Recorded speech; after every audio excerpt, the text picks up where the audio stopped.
Si Mama Dog, pinakain lang ng isang beses ngayon. Naging bantay na sa aming tindahan. Mama Dog, thank you for watching over our store, ha? Ang dami niyang galis.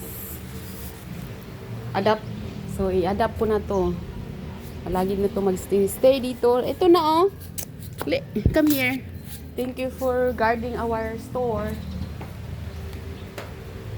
Ayan. Yan. Nung dumating kami, nandyan na siya. Malapit talaga dyan.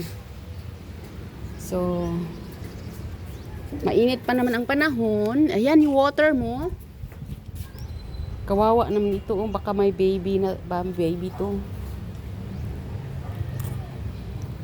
Kain ka lang, Mama Dog, ha. Dito ka na sa tindahan namin. Adapin na kita dito lang.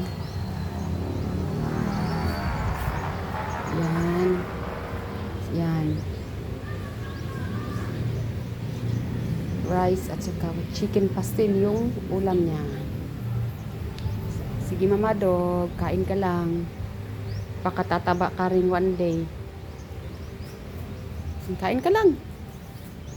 Basta salamat sa pagbabantay. Ganyan kaluyal yung mga aso. Pakainin mo lang ng isang beses. Ayan. Pabalik-balikan ka na. Yan, maging guard na yan dito. Guardian angel. Sige, kain ka lang.